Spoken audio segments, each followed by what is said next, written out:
Consider this, a news and information program recorded on the campus of the University of Nebraska at Omaha. From the Fireside Lounge in the Milo Bale Student Center, here is your host, Carol Schrader.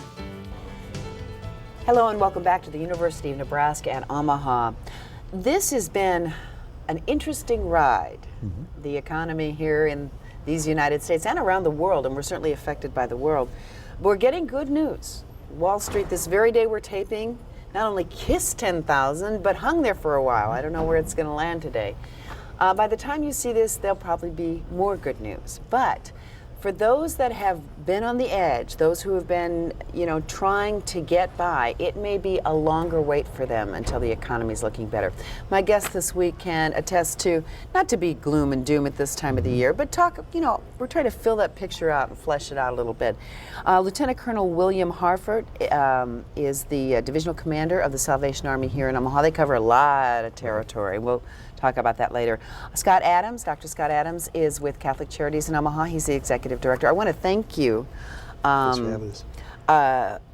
One of the reasons you'll go, you got these religious people here today, the Catholic Charities. And we are going to talk a little bit later on about Bush's faith-based initiative and how that might have touched you or not. So that's one of the reasons. But you represent two of the traditionally strongest, longest running private agencies that do social services in the country, correct?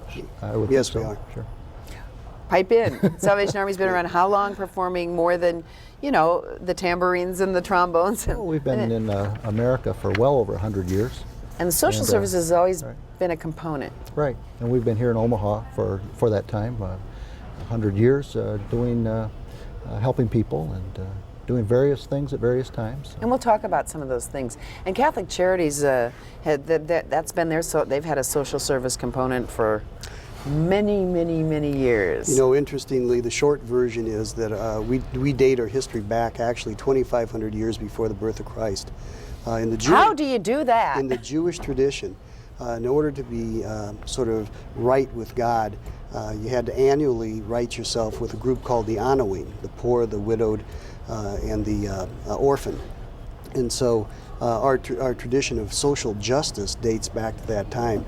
In America, we date to 1728 here in New Orleans, when the Ursuline sisters came around and started a house for prostitutes and their children in New Orleans. And in Omaha, we started in 1926. Well, it certainly is a good tradition, and there are other fine agencies, both the secular, I think of Lutheran Family Services, and the state is quite active. Sure. We have a situation, though, where you see a lot of the things that the leading economic indicators aren't indicating. Let's talk about some of the things. I know some of your programs overlap, some are a little different, but I understand that the requests for just about all your services are up considerably. Can you give us some examples? Well, right now in our Christmas work, just providing Christmas gifts, food and necessities, food and toys for children, we're seeing an increase in requests of about 15 to 30% from week to week. That number changes a little bit. Over last year? Over last year, right. On our side, on the food side, it's been about a 12% increase in terms of demand for emergency food. And a lot of those people are the elderly and people who are on fixed incomes, so that even if the economy bounces back, it may still be a tough go for them. May not matter much to those folks.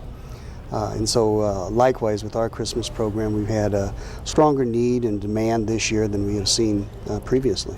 Now, in reading some of just, going beneath the headlines, there are a lot of things happening in our society that reflect a lot of first-time users of services. There are a lot of grandparents taking care of children that didn't, and then there's the underemployed and those without health insurance that always had health insurance.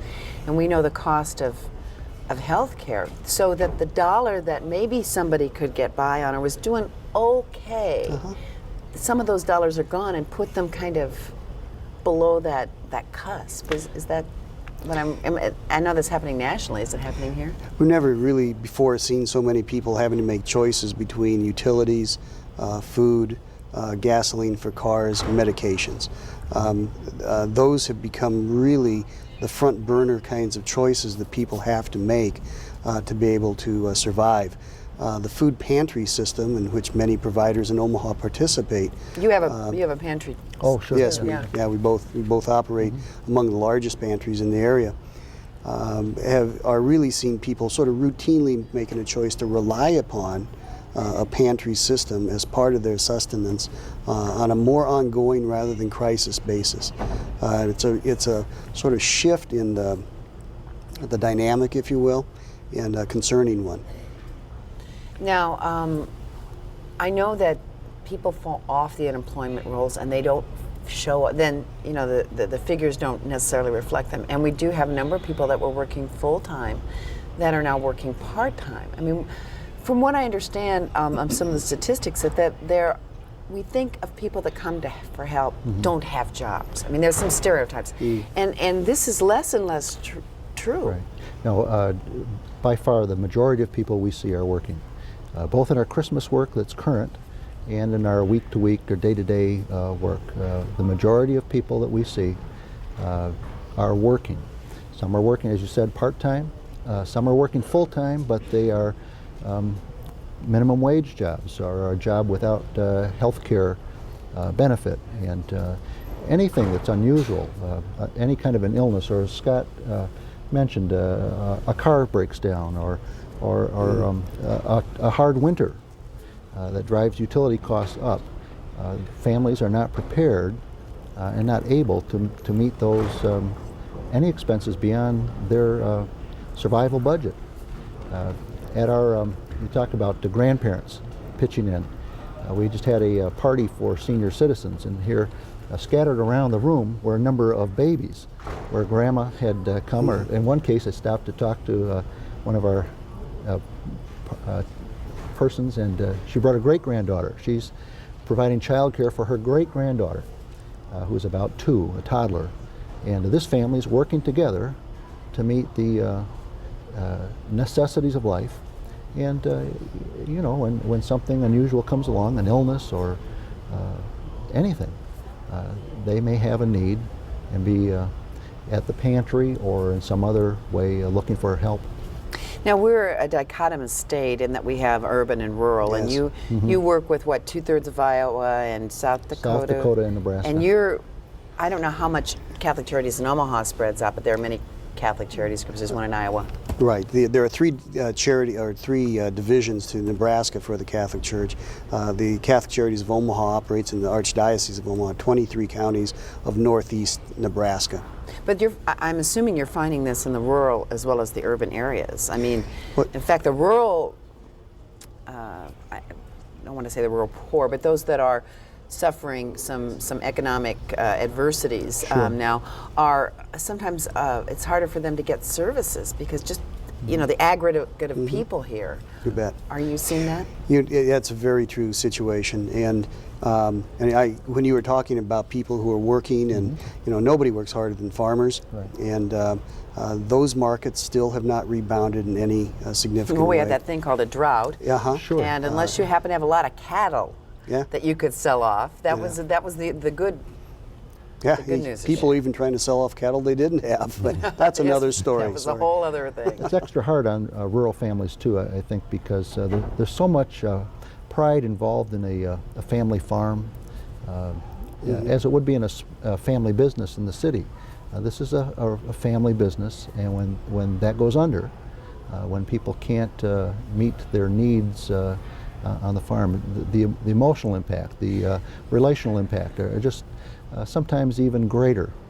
It's like you know, a family business, whether it be in the city or the country, that's been in the family for years. Right. There's not only the pride of having to say something isn't working Sure. anymore, whether it's your fault or not, but there's that legacy, that tradition that you might be bringing to an end through no fault of your own, but you internalize it. Farmers have this view that they are growing the food and providing the needs that are going to feed the nation, that are helping others. And you know, so the sense of loss and failure, and the sense of having the difficulty of asking someone to help them, we often see in the smaller communities and the rural communities. That is so so difficult and so challenging to those families. We saw a very early cold spell this year. Frigid. And I just said a little prayer that this is not indicative of what we're going to see all winter. Because 2 years ago we had a very bad winter, and there was terrible problems with trying to pay heating bills. And there were statistics that just came out from the Metropolitan Utilities District in Omaha today that 13.3% more shutoffs this past October than the year before. So you add a heavy winter onto, what is the straw? You deal with social services and often deal with counseling and things. There's domestic violence that sometimes increases as a stressor, and just people that what's going to be the straw? That's the thing. There are a lot of vulnerable people emotionally, in addition to the whole money thing, which is enough. Yeah. Well, we see in our in counseling work, and I know that Catholic Charities is strong in counseling people, as are other agencies, and when people are having economic problems, all the other problems of life come into play and become more significant. They become amplified. And just on the radio this morning, going into the office just scanning around the stations, and heard somebody doing radio counseling, and problem in a marriage, and the counselor asked about their financial problems, because so often the finances of a family are sort of the catalyst that gets all the other problems going. And whether they're middle class, whether they work at a big corporation and are doing quite well, or people have less, economic problems generate other problems, and so we see that all the time, every day. Sure. They amplify. Sure. The stress is amplified, and therefore, I know you have domestic violence programs, and historically, domestic violence problems have been exacerbated or grown in sheer numbers when we have these tough economic times. It's sort of one of those truisms that happens to be true, and the stresses of the season and the expectations, as the Colonel was saying, go along really in a family to sort of push a family over the edge, or in individuals. I think some of the recent cases in which there's been shaken children, deaths of children, are also symptoms, if you will, of that tension that we all experience in society.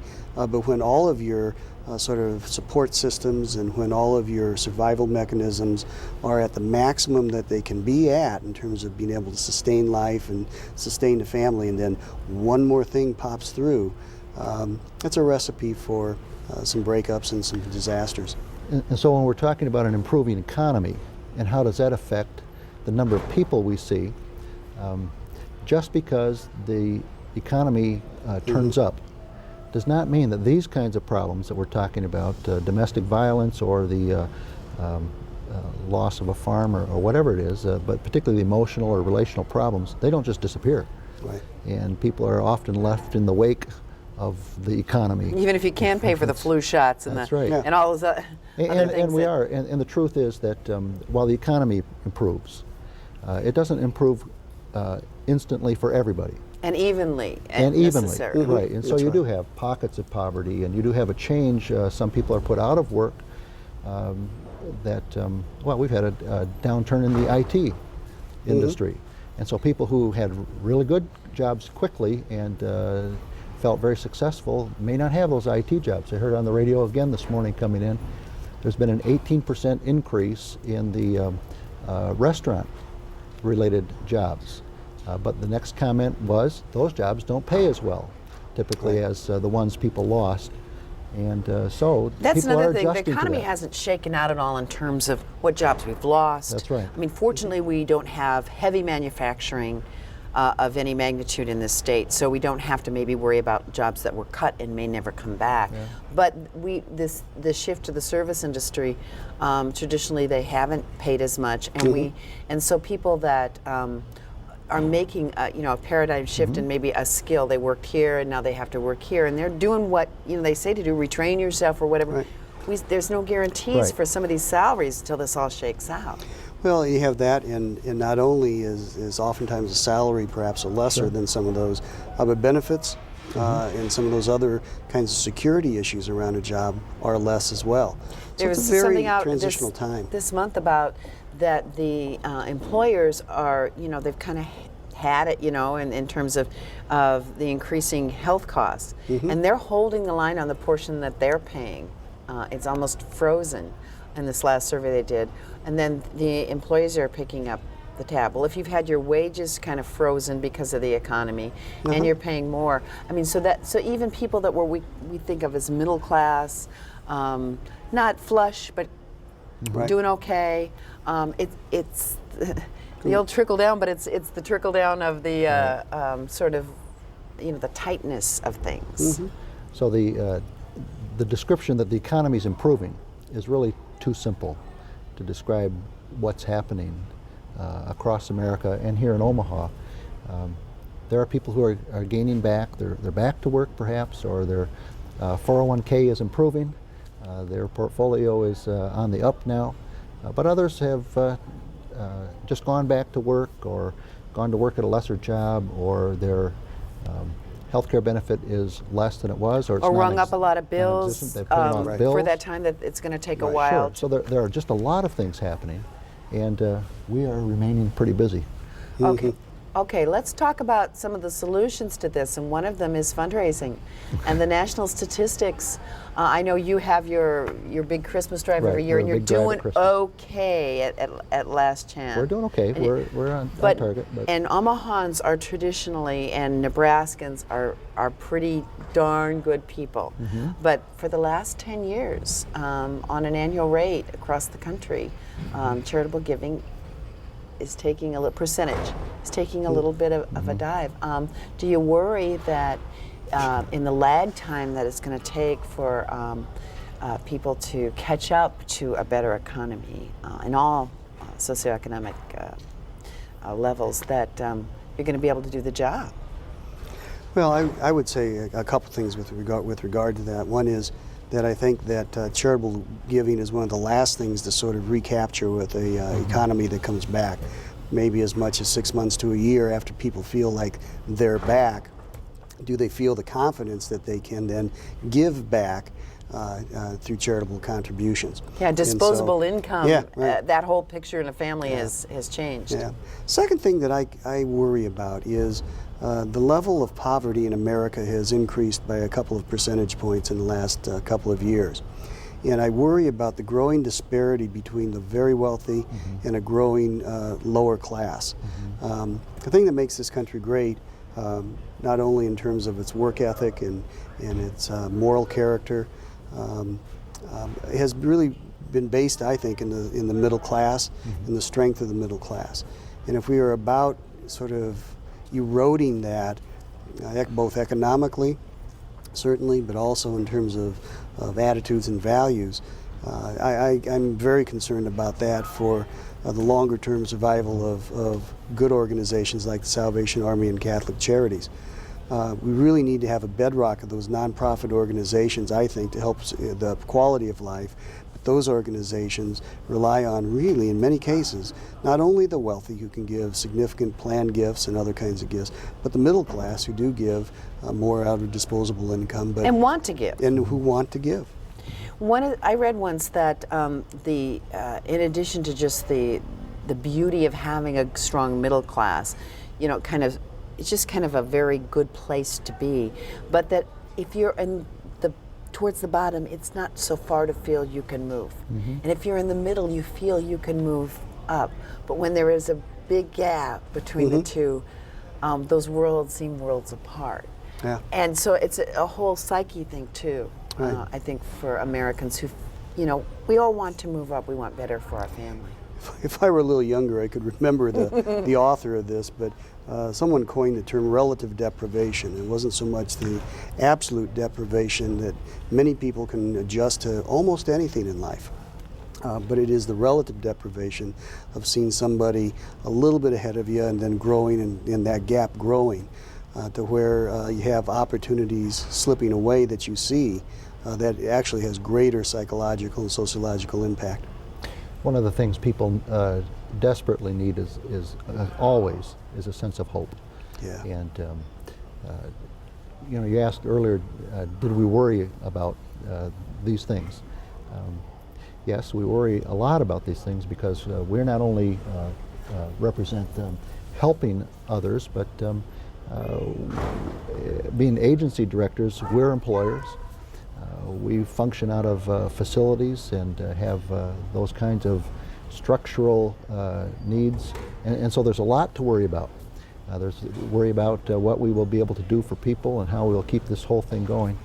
But we also function in the community as representative of people of faith, and we do have a great amount of trust in our spiritual traditions, but also we're out in the community a lot, meeting people, leaders of the community, average people. Right now in our Christmas project, for example, just the bell ringing kettles around the city that you see. Do you guys have bell ringers? Oh, absolutely. I'm just going to say that. I think that's one fact that's known in this country. One of the It's encouraging things that we're talking about this week is we're going to have about 1,200 people in Omaha volunteer to help us at the kettle site ringing bells. So it's not just people like me who wear this uniform and who serves Salvation Army full time, but all these folks around the community are pitching in to help out because they know that agencies like Catholic Charities and Salvation Army are active all year round, helping people and doing it in a very positive, hopeful way. So your volunteer efforts are still strong, even though people maybe don't have, aren't as many people with as many dollars to give. How are yours? I know you use a lot of volunteers. Yes, we do, and the volunteer component is a vital part of our delivery of service. I think it is for most nonprofits. And They that really makes that stretch a dollar go so that when you have to really hire the does. professionals to do things, Sure. you can hire the professionals. And then that's right. the volunteers are sort of the glue that in between all those professionals. And the fun part of that is, and I think you were alluding to that, Lieutenant, was the sense of mission and zeal and the energy is really a renewing, rewarding, and affirming kind of situation to watch. I'm sorry, I interrupt you. The half hour goes pretty fast. One of the things that you were just talking about this zeal, this energy, making the dollar go farther, good bang for the buck with really good, solid reputations and work records, is one of the things that made President George Bush feel so strongly about also bringing faith-based agencies into the federal funding mix. And that was about 2 years ago when I think, give or take, when he proposed, kind of, fine-tuning the rules to allow for more money to go to faith-based agencies. Are you seeing any change in your particular agencies with regard to federal help here and there, depending on the program? Well, here in Omaha, I can speak for the Salvation Army. We had found opportunity in the past to be involved with programs and services that are in part or sometimes largely funded by federal government through the city, and so we really have not seen any significant change, although what I read and understand is that in places around the country and for some agencies that maybe are newer or smaller, they have seen some new opportunity. But we really haven't seen a lot of change. We had a good relationship with city government and with federal agencies in this area prior to President Bush. I suppose the same with you, because you have been solid and on key programs like alcoholism and counseling services and things that have traditionally been funded by the feds through the city. We had some hope that would increase because we're, like Scott said, we're pressured to help with addictions or with family counseling or other issues. We were hopeful that some of the funding that we've had access to would increase. Right. But for us, we haven't seen new opportunities particularly. Have you? It's been sort of a good news, bad news thing in my situation. The good news is I think it has given some affirmation for the kinds of work that we've been doing for years. The bad news is it has brought out a lot of scrutiny of our organizations, that we had sort of a nice thing going, and also more competitors for the dollars, frankly. And so it has made it somewhat more difficult. Some of the competitors are sort of brand new faith-based organizations, and I wonder sometimes about some of the credentials and things, the capacity over the long term. So it's made it a little bit more complex, if you will. Nevertheless, I think that the core idea that faith-based organizations have value and can be encouraged to help develop America is absolutely on target. Let me ask you this. We are seeing the biggest overhaul of the mental health system in Nebraska coming up in the legislature. We don't know exactly what the final form of that is, but we're talking about closing one or more regional centers, more community-based programs, because more federal dollars are available for community-based programs. Regardless of how you feel about that plan, this could involve allowing you to do the things that you do well. A lot of the alcohol and dual diagnosis treatment programs and things like that. Might that allow people in Omaha to stay near Omaha a little more? Well, that's part of the concept of the community, more community-based. True, maybe that's the obvious, but. But you know, it will be whatever the change is when it comes. Change is always difficult, and change is always challenging. Hopefully, it will be done in a helpful, thoughtful manner that will really be good for the person that is served, and not just expedient. And I'm sure that the folks at the state government level want to do the right thing for people, and for not just the people served, but for the people they serve in terms of we the citizens and the taxpayers and so forth. So you know, you work from day to day. There's going to be a lot of discussion, a lot of time, a lot of debate, and some of us will be praying that it all works out right. But you've got to keep your eye on that ball too, right? We do. I mean, It's a huge issue. It is the most significant issue since 1920, when Nebraska chose the course of building regional centers and then institutionalizing the mentally ill. We are at the point where we are looking at closing those and changing the direction of treatment for a significant number of people, providers, and communities. However this shakes out, there will be nothing more important in this area for the next probably 50 years. well, we are reaching the end of our show. I do want to remind you that, and the reason these people are here is to show you that there's still a need in your communities. It is near the end of the year. Many of us sit and write a few checks out for our favorite agencies, so don't forget your local social service agencies. They are doing a good job in helping a lot of people. Thank you very much. Lieutenant Colonel William Harfoot at Salvation Army here in Omaha in this division, and also Scott Adams, Dr. Scott Adams, who is the Executive Director of Catholic Charities here. Thank you for joining us. We'll see you next week.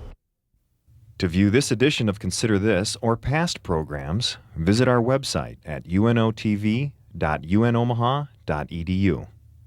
For comments or questions, call 402-554-2516 during regular business hours. Consider This is a production of UNO Television.